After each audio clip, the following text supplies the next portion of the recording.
Good morning student, welcome to online class of JPPIC। Students, आज का जो हमारा टॉपिक है वो है continuous charge distribution. Continuous charge distribution. Okay, तो स्टार्ट करते हैं। मान लेते हैं हमारे पास कुछ कंडक्टर्स हैं। एक कंडक्टर है वायर जिसकी लेंथ दिखती है, एक कंडक्टर ऐसा है हमारे पास जो 2 डायमेंशनल है, ठीक है। इसकी लेंथ L है और ब्रीथ क्या है और एरिया मान लीजिए। एक कंडक्टर ए है, एक कंडक्टर ऐसा पास होगा जो 3D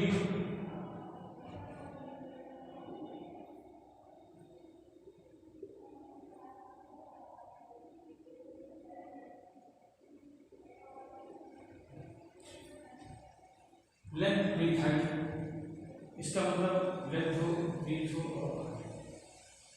तो और मान लो बी। कंडक्टर के टाइप्स के हो सकते हैं। जितने भी कंडक्टर्स हैं हमारे पास इन 3 शेप्स में हो सकते हैं। एक शेप ऐसा हमारा डायमेंशनल जिसमें केवल लेंथ होगी, ऐसा कोई कंडक्टर हो सकता है। कोई कंडक्टर 2 साइडेड 2D हो सकता है। 2D मींस एक सर्किल भी हो सकता है, ऐसे मतलब ऐसा होगा जिसमें एरिया लेंथ हो और ब्रीथ हो, वो कोई भी शेप हो लेकिन 2 डायमेंशनल कंडक्टर हो सकता है। एक कंडक्टर ऐसा हो सकता है जो 3 डायमेंशनल है। 3 डायमेंशनल मींस लेंथ भी हो ब्रीथ भी हो हाइट हो। तो इन तीन तरह के कंडक्टर्स जो हैं वो पॉसिबल है। अब कॉन्टिन्यूअस चार्ज डिस्ट्रीब्यूशन क्या है? मान लेते हैं जो तीनों कंडक्टर्स हैं, इन तीनों कंडक्टर्स को +q चार्ज देंगे। अब तीनों कंडक्टर्स को आपने क्या किया? चार्ज देंगे। अब जब आप चार्ज देंगे तो जैसे ही आप इसको चार्ज देंगे एक पूरा चार्ज इसकी पूरी लेंथ क्या होगा? Uniformly distribute. Uniformly distribute. ऐसे क्यू जो है यहां इसके पूरे एरिया में यूनिफॉर्मली डिस्ट्रीब्यूट हो जाएगा और ऐसे ही इसके पूरे वॉल्यूम में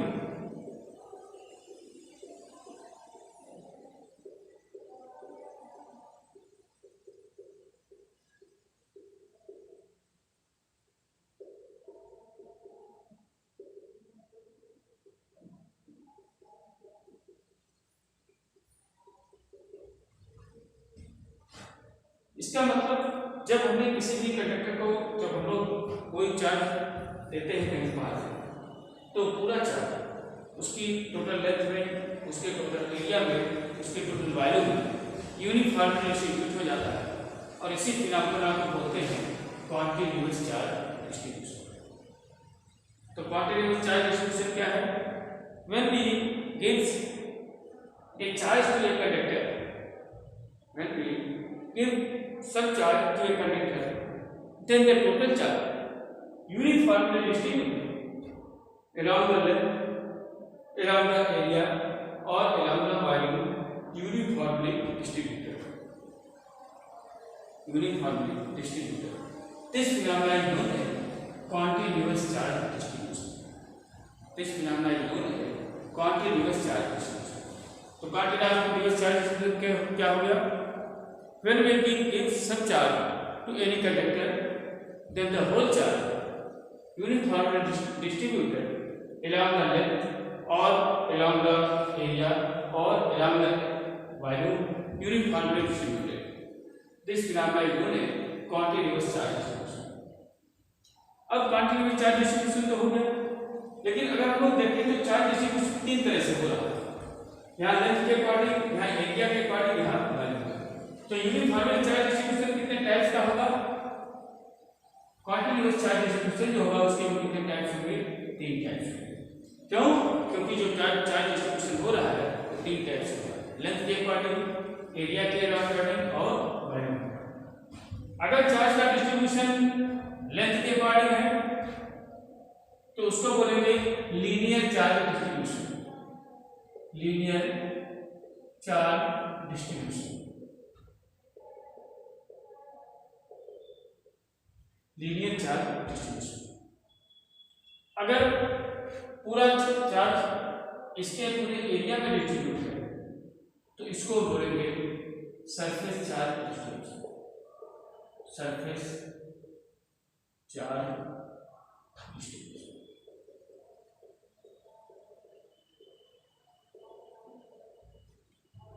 अगर ये पूरा चार्ज पूरे वॉल्यूम में डिस्ट्रीब्यूट है तो इसके लिए बोलेंगे वॉल्यूमेट्रिक चार्ज डिस्ट्रीब्यूशन।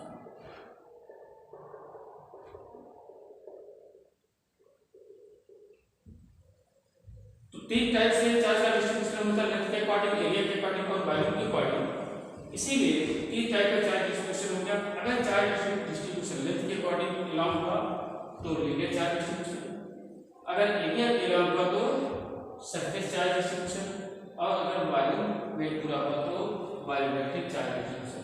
तो ये तीन प्रकार के चार्ज डिस्ट्रीब्यूशन होंगे। अगर इनको अलग से डिफाइन करना हो लीनियर चार्ज डिस्ट्रीब्यूशन को तो क्या कहेंगे, व्हेन वी गिव द सब charge to a conductor, if the total charge distribute along the length of conductor, then is called linear charge. If you give the some charge to a conductor and whole charge distribute along the whole area of the conductor, then this is called surface charge distribution. If you give some charge to any conductor and charge distribute the whole volume of the conductor, then this is called volumetric charge distribution. Okay. अब इसमें जो सबसे important term क्या है, यही charge distribution जो length के along हुआ, एरिया के अलाउंग हुआ, अगर इसी की वैल्यू हम निकालें, ठीक है, मान लेते हैं इसमें चार्ज डिस्ट्रीब्यूशन जो हुआ स्मॉल लेंथ मान लेते हैं डी, चार्ज डिस्ट्रीब्यूशन मान लेते हैं कितना है डी। ऐसे डी पूरी लेंथ में स्मॉल लेंथ एल को क्या करिए, कई छोटे छोटे पार्ट ले लिए, इसमें एरिया के छोटे छोटे पार्ट ले लिए, एक छोटा पार्ट ले लिया, यहाँ डी भी छोटा पार्ट, और मान लेते हैं जो चार्ज डिस्ट्रीब्यूशन है वो क्यू ना होकर बल्कि डी क्यू लिखा है, डी ए डी क्यू, यहाँ डी बी डी। तो यहाँ जो पूरी लेंथ ना लेके हमने स्मॉल लेंथ में कितना चार्ज है वो कितना है डी क्यू है, और स्मॉल लेंथ कितनी डी है। ऐसे स्मॉल एरिया ले लिया डी ए और ले लिया डी क्यू और ये। अब अगर हम इसी स्मॉल लेंथ डी ए में कितना चार्ज डिस्ट्रीब्यूट हुआ है, मींस डी क्यू कितना है स्मॉल लेंथ के रिस्पेक्ट, या यही हम डी क्यू निकाल ले स्मॉल एरिया के रिस्पेक्ट, यही स्मॉल डी क्यू पूरा वॉल्यूम के रिस्पेक्ट में कितना होगा, ये अगर हम लोग फाइंड करें तो इसी को बोलते हैं चार्ज डेंसिटी। क्या बोलते हैं, चार्ज डेंसिटी। चार्ज की डेंसिटी क्या होगी, पर यूनिट लेंथ के रिस्पेक्ट में चार्ज में जो चेंजिंग होगी वो, क्योंकि लेंथ के respect her linear charge distribution है, तो जो डेंसिटी होगी वो क्या होगी, linear charge density. D q by d L क्या होगी, linear charge density. D q by d L क्या हो गया, लीनियर चार्ज डेंसिटी, और लीनियर चार्ज डेंसिटी को हम लोग डिनोट करते हैं लैम्डा। तो फार्मूला यहाँ पर क्या आ गया, lambda equal to d q by d l. Lambda क्या है, लैम्डा को बोलते हैं लीनियर चार्ज डेंसिटी, और ये हमें क्या करेगा, जो चार्ज डिस्ट्रीब्यूशन हो रहा है ऊपर स्मॉल लेंथ के रिस्पेक्ट में कितना हो रहा है, इसकी वैल्यू लीनियर चार्ज डेंसिटी। ऐसे अगर यही चार्ज डिस्ट्रीब्यूशन हम लोग स्मॉल एरिया के रिस्पेक्ट में निकाले तो इसी को बोलेंगे सरफेस चार्ज। क्या बोलेंगे, सरफेस चार्ज डेंसिटी, जिसको हम लोग डिनोट करते हैं सिग्मा से। ऐसे ही स्मॉल चेंजिंग चार्ज में कितने वॉल्यूम में कितना है इसको निकाले, इसको बोलेंगे volumetric charge density. Volumetric charge जिसको हम लोग डिनोट करते हैं। तो यूनिफॉर्म चार्ज डिस्ट्रीब्यूशन कितने टाइप्स का होता है? 3 टाइप्स का, linear charge distribution, surface charge distribution और वॉल्यूमेट्रिक। इनको पहचानेंगे कैसे? अगर चार्ज लेंथ के अलावा डिस्ट्रीब्यूट हो रहा है तो लीनियर, पूरे एरिया में डिस्ट्रीब्यूट हो रहा है तो सरफेस, पूरे वॉल्यूम में हो रहा है तो वॉल्यूमेट्रिक। यहीं पर स्मॉल अमाउंट के लेंथ के रिस्पेक्ट में कितना चार्ज डिस्ट्रीब्यूशन हुआ, स्मॉल एरिया के रिस्पेक्ट में कितना चार्ज डिस्ट्रीब्यूट हुआ, स्मॉल वॉल्यूम के रिस्पेक्ट में कितना चार्ज डिस्ट्रीब्यूट हुआ। अगर इसी को हम लोग फाइंड करें तो 3 टर्म्स और आ जाते हैं, linear charge distribution, surface charge distribution और वॉल्यूमेट्रिक चार्ज डिस्ट्रीब्यूशन, जिसको हम लोग लैम्डा, रो और सिग्मा एंड रो से लैम्डा किसको रिप्रेजेंट करता है? लीनियर चार्ज डिस्ट्रीब्यूशन, सिग्मा जो है सरफेस चार्ज डिस्ट्रीब्यूशन और जो रो है वो वॉल्यूमेट्रिक चार्ज डिस्ट्रीब्यूशन। ओके, तो ये जो टॉपिक था continuous charge distribution, continuous charge distribution में ही आप याद रखना है। कंटीन्यूअस चार्ज डिस्ट्रीब्यूशन है क्या, कितने टाइप का होता है और डेंसिटी क्या है और इनके फार्मूला। ओके, तो आज के लिए इतना ही। Thank you, have a nice day.